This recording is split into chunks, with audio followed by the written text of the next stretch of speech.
Hey, it's Alicia Bake from VO Booth Besties, and you're listening to The VO Life with Troy Holden. This episode is sponsored by VOinbox.com, the only full-service marketing tool for established professional voice actors.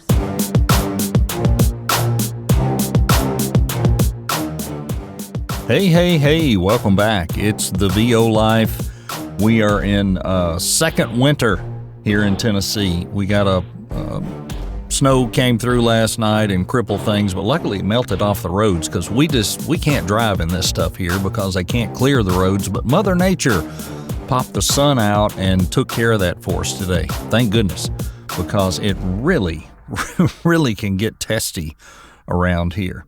So here we are into the middle, latter part of February already. We were just talking about the year in review and what we did last year and our goals for this year, and we're a good 6 weeks in. So how are you faring so far in 2025? And I have had really good luck. One accomplishment that I've made this year is I've been able to convert over and write 2025 without a whole lot of 2024 odd stuff. But let me tell you the random thing when you get to this age. You young folks, even in your 30s and 40s, I'm going to call you younger folks because you are younger. You probably aren't having these flashbacks, but every now and then, for some crazy reason, I'll put 19. Like 2019. I don't know where in the world that comes from. I don't know if it's a flashback to, this is 20 what, and all of a sudden 19 comes out because it's not 1999 or it's 2000 and it's 20. I don't know. I don't know where it comes from. But it's like this weird thing every once in a while. I'll put a random year in there. I have not written 24 one time. I have not typed it into a file name, anything. I've been doing really good with the 25s, but every now and then I'll put something odd like 12 or 19. I do not know why. It's an old person thing. But anyway, back to the subject. How are things kicking off for you?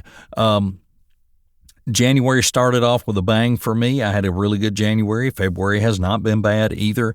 Put on hold today for a nice project. I'm hoping that works out. They said I'm the only one on hold. I've never been told that. I may be the only one on hold at this agent. That's probably what it is.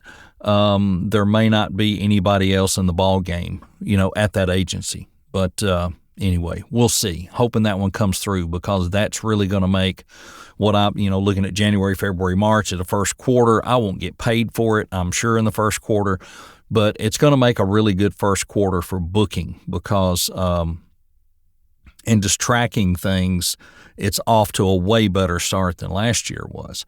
And what I'm seeing too this year is there's a lot more purity in the projects I'm doing, and meaning that they are much better paying projects. Again, the goal, work less, make more. It's all falling together like it should. And that's what we want, right? We want to get out of the low stuff. So what does that get me doing? I have a couple of clients, and I mentioned this in the Facebook group, that are what I call holdovers or leftovers from when I first started. And one of them, I sent them a very nice email, told them how much I appreciated them over the years. Here's your project. I had not heard from them since November. And they used to, it was about once a week. And then it got down to about once a month. And then it got down to every other month. And, I had went up on them the last 2 years, went from, it's YouTube. He's got a YouTube channel. It's construction stuff. And I'll talk about, the best way to use a pickup truck to make money in your construction business, the best way to start a landscape business, the best way to do this and that. On and on it goes. And that's YouTube. That's what you do.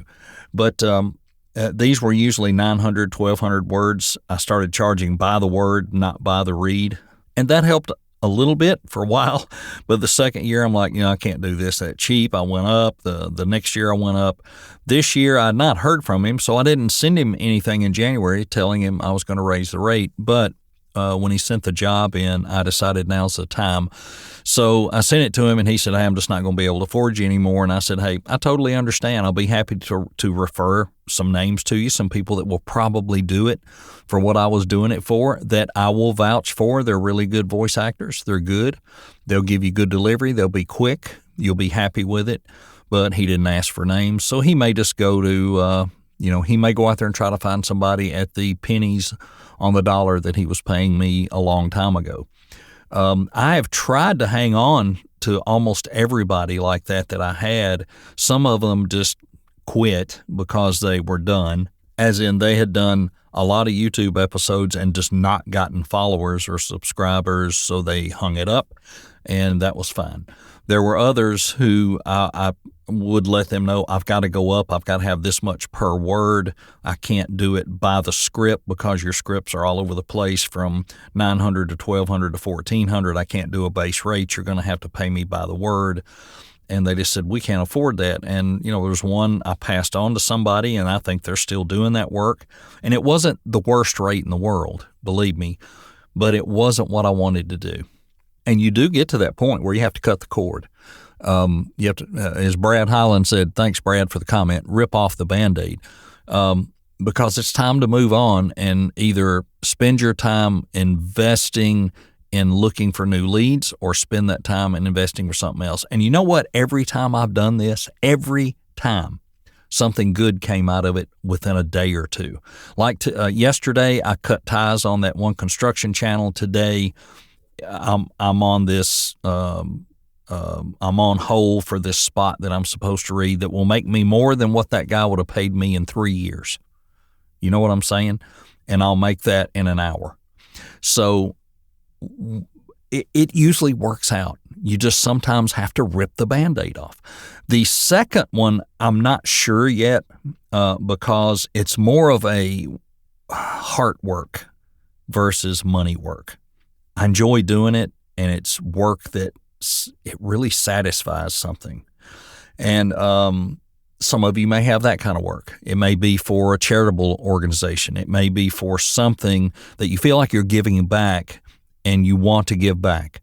And so I haven't pulled the trigger on that one yet. I'm going to kind of give it a few more months and see how busy it stays or gets.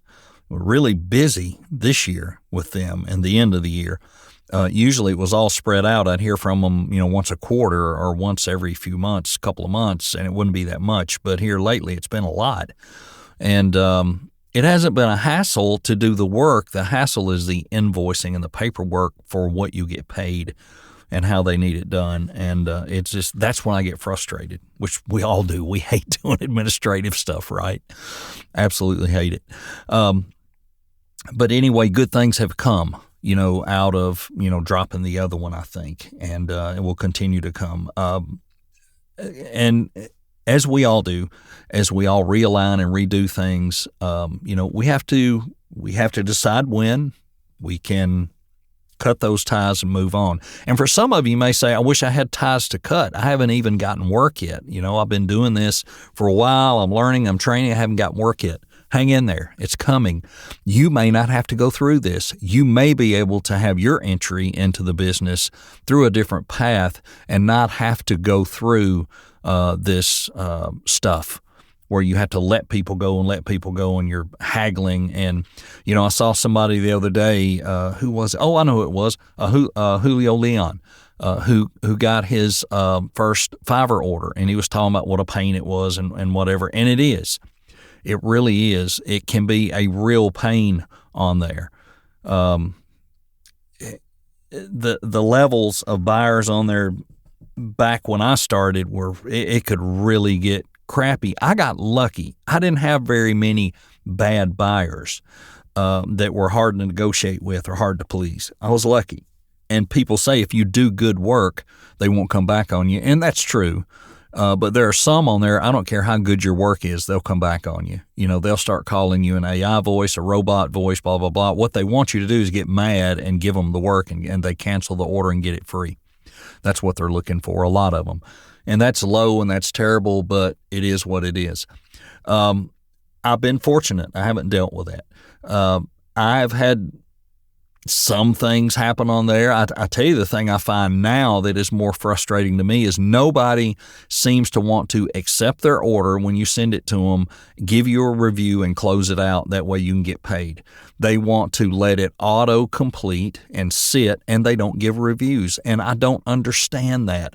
All my repeat clients always do it. They'll close the order, give a review, and on we go. But anybody I've picked up new in the last 3-4 months, they do not close the orders, and I don't know why. And I even put in my delivery, if you would, please mark the order as complete, and if you have time, please leave a review, blah, blah, blah, blah, blah. And I'll get the flag about you can't ask for any certain kind of review or whatever. And I know that, but I'm going to ask them to leave a review because I think we need those reviews to stay relevant in the algorithm and search on there. But anyway, it's almost another thing that I'm going to be before too long saying, okay, I've had enough, I'm done. But like this month, I've done okay there. So we'll see.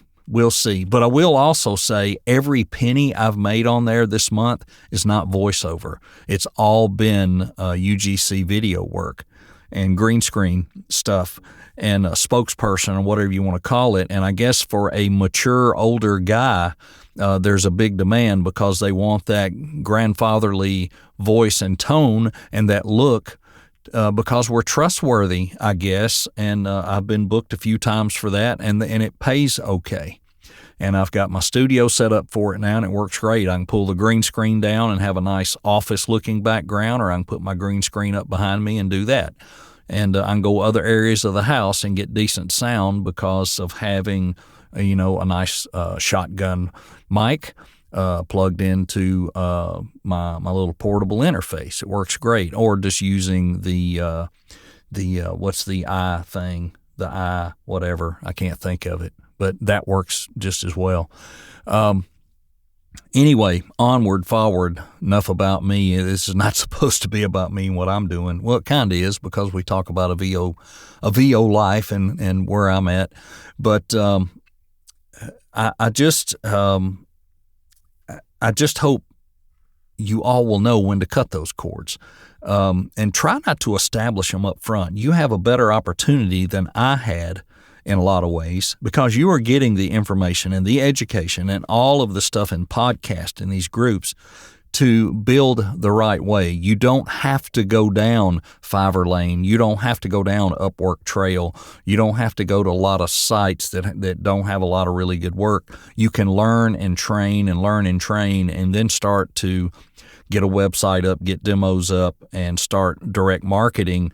And although that takes longer and there's not money to be made in the interim in some ways, it can be a lot better path because you're going to be a better voice actor because you're well-trained, you're doing it the right way, and you're being told by the people who are teaching and training you, who I know you have vetted, and you're being told that you're ready. And that's the key. When are you ready? And get out there when you're ready.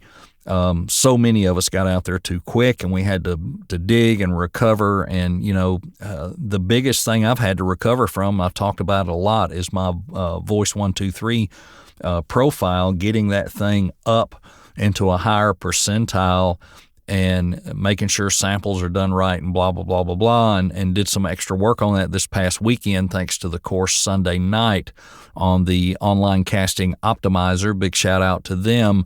Got my report Monday afternoon. I spent about 3 hours Tuesday morning refining everything it told me to refine to get everything in shape, and I'm ready to move up back to a competitive level to start seeing auditions again as soon as I'm ready to throw the money in there and pull the trigger on it. And I'll probably do that the first week of March. I kind of wanted to push it out a little bit because I've got so many renewals and things that come in December and January, and I thought, let me push that one out so at least I have a couple of months after the year starts to recover if that one comes up for renewal next year and I still want it. Anyway, there you go. So back to cutting ties. It's one of the things you have to do, but keep in mind as you start up, if you're working your rates somewhere in the neighborhood of, gravy for the brain, GVAA, you're doing the right things. You're not giving away the farm just to work. And there are theories out there that you should be busy all day doing the work. Don't, even if it's low paying work, if you're busy all day doing the work, at least you're making money.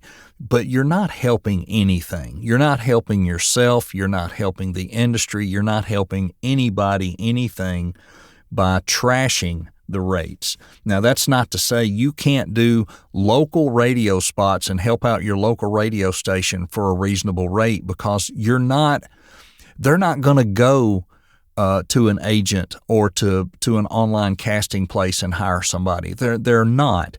They may just be looking for a different voice because the owner of the station is voicing every freaking commercial and they'd love to have somebody different. That's a good opportunity for you to A, learn, and B, get your voice out there where other people will hear it, and C, even get you some samples if they're decent at production. Or if you're good at production, then you can produce the spots and do it reasonably. And a lot of times what you'll find is those clients of the radio station will come back to you because they want you, and they won't mind paying you on the side to produce the spot, and then they'll pay the station to air it. And you'll be surprised because they will spend a little extra for the right person, the right voice, if it sounds, the right sound, the right feel. Just depends. But that's one good way to do it. The other thing is, the local stuff we talk about, going to doctor's offices, dentist offices, trying to get their voicemail, their IVR, small businesses around in your area if you live in a small, mid-sized town, going to all those people, veterinarians, hardware stores, wherever. Everybody has an answering system, almost everybody. Nobody wants to talk on the phone, so they got something automated. Those type things. Going to the manufacturing companies in your area and saying, hey, do you do benefits updates? Do you do this, do that? The thing is, with all of this direct marketing, you've got to be not afraid to go do it and not afraid of being told no, because you're going to be told no. I mean, I don't care what you do in this business trying to get more business, you're going to be told no a lot. You go out to agents, you're told no. You go out to production houses, you're told no. You go local, you'll be told no. But the golden yeses are there. How many no's to get to a yes? I don't know. It depends. It could be, it could fluctuate. But you have to press through the no's and let each one make you more determined to get a yes. And that's what you got to do. It happens. All right. Direct marketing is a slog, and it's slow, and it's painful. But in the past 2 weeks, I've had at least 6 good replies. Not all of them were work. One of them was, fortunately, it was really awesome. I got work. One of them sent me a national audition for a national spot, which was great because they said, we really think your voice would be a great fit for this, and we'd like to put you in. Would you be willing to audition for this through us? And I'm like, sure, of course. And it was a national restaurant chain. Why not? A couple of others, one led to doing a spec ad for a large car dealership group. And they liked it, and it sounds like it might evolve. I don't know yet. It might not. But you know what? I got the at bat, and if I didn't hit the home run, it's on me.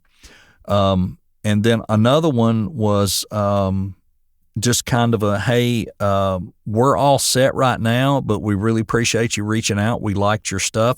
So then I always immediately go back and say, well, would it be okay if I keep you in my quarterly pipeline just to send a reminder every quarter, of kind of what's going on? And they were like, absolutely.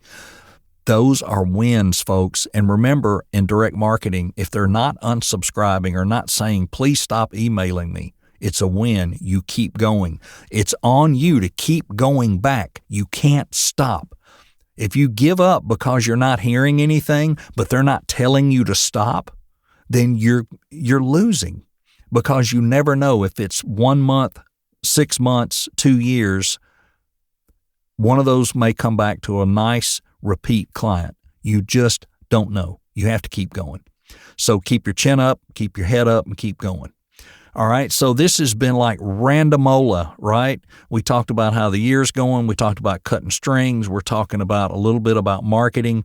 And all that comes down to the point of telling you is that I had to walk in here today thinking, it's the middle of the week. I skipped last week. I need to get something out there, and let's just go random. And that's what we did.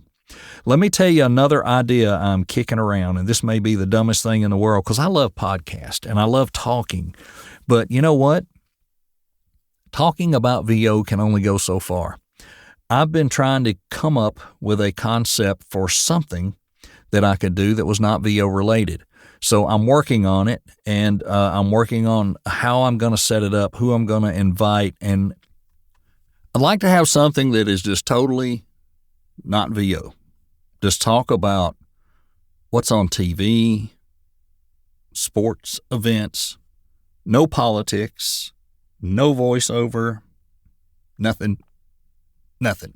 You know, just have fun, laugh, make jokes, you know, talk about, you know, something stupid, crazy you did that week or whatever, but try to have some different people on and do that. I don't know if that'd be any interest to anybody in the VO world or not, but I may take a poke at it. I don't know. Not that I really have time, but if time permits. And it would be something that I would probably do a once a month basis, make it about an hour long and have multiple people on for that hour.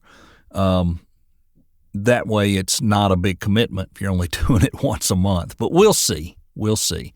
Hey, thanks for joining us here. We also want to thank our sponsor, of course, Jonathan Grant at VO Leads and VO Inbox. If you are new to VO and you're trying to figure out, man, it's hard to look for leads. It's just hard. I don't know what I'm looking for. VO Leads might be for you. If you would like to jump in and start using them for leads, if you will email me, Troy at troyholdenvoices.com, I will send you my code that you can use that will get you some extra free leads when you sign up. You won't get any free ones if you sign up just directly to the site, but if you'll take my code and use it, Jonathan will give you some free leads. Also, if you're interested in VO Inbox as a fully functioning marketing tool that does the work, you set up your email templates, it does the work. It gets the leads. It sends the emails. If you get a response, it emails you personally. They do not look at your emails. They do not steal your leads. They do not do anything. They are totally transparent with you. This will come to your email. They manage it for you. They use emails that are warmed and tested with your name in them, but they are not your primary email because you don't want to waste your primary email or get it thrown into spam or into jail and lose it, and then your clients can't email you if that email is taken away. So they have some great plans. And is it cheap? No. But what's your time worth? If it can do all the work for you and you can go do other things, what's that worth to you? It should be worth a lot because I look at my value per hour and how many hours I would spend doing what that system does for me, and I would be crazy to not do it. But in my situation, it's different. In your situation, you just might need some leads. So look at it. VO Leads and VO Inbox, you're going to hear more here at the tail end of the show. Thank you so much for joining us. Yes, I hope to be back next week, but no guarantees next week. I had to move my taxes out to next week. I got a lot going on, but I'll see you in a week or two. And thanks again for hanging out with us right here on the VO Life. You've been listening to the VO Life with Troy Holden, sponsored by voinbox.com. Be sure and join us every week for more talk about the voiceover business, from industry news and views to the latest in tech. Also, be sure and leave a review on your favorite podcast platform. We are heard on Spotify, Apple Podcasts, Google Podcasts, and over 20 other feeds. Want to be a guest on the VO Life? Send an email to Troy at troyholden-vo.com. Thanks again for listening.